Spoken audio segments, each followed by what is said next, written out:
For the first segment of this show, Diana Avigdor, a familiar face and also portfolio manager and head of trading at Barometer Capital Management. Thank you for coming in. Thank you for having me. Let's start with the big bank story. You think National is paying too much? I think a lot of people on the street are thinking that, and you were talking to the previous analyst at Bloomberg, and he was mentioning the regulatory hurdle. There is that in time value of money, but also the expectations that perhaps National Bank stock is going to be more depressed. National Bank, we own National for disclosure. It's best of breed bank. It really won over the other banks in the last quarter's earnings due to its lack of exposure to the U.S. and the commercial real estate woes. The fact that it is domestic. So the fact that they are diversifying internally is welcome. But it's an expensive price to book, which is National, buying a cheaper than even one-time price to book. And that's why they're the fact that they paid up. But we feel that they could have negotiated a better price, nevertheless, because Canadian Western Bank traded at around 0.7 book, and it traded there for a reason.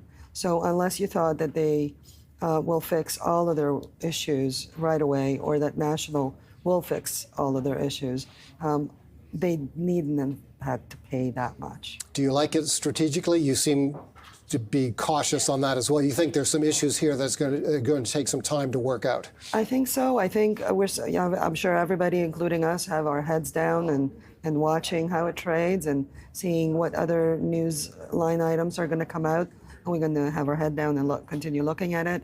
Haven't done anything, haven't bought or sold any. At this point, we're holding on to the position.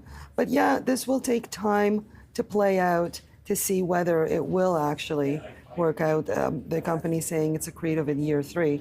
So there's lots of years after it passes regulatory approval to wait and see.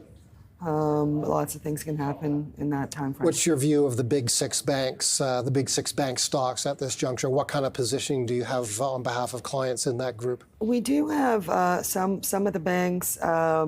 We have some Canadian. National is one, Royal is another. But at CIBC, we do have some of the U.S. banks. Look, they trade with the GDP numbers. Right. They trade with the economy.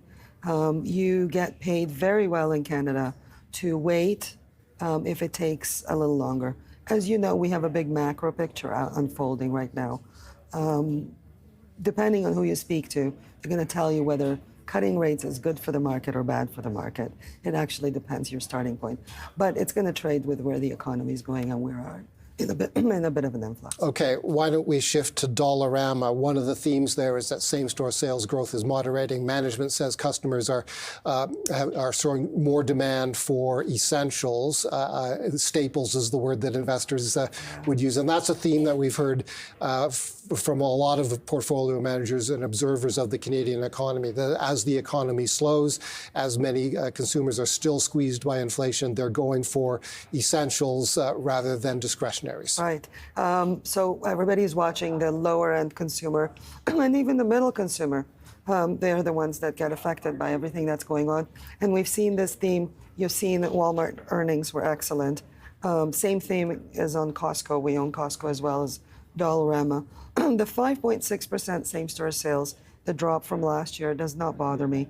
It's hard to come up against those kind of comps, and you're going to continue seeing that kind of deterioration. But 5.6% is not a bad number.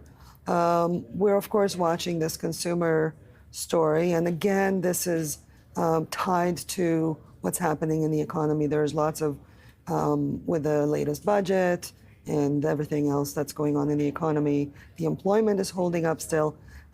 All of these retailers, even though they're best of breed, they're going to be highly dependent on what happens to the low-end consumer.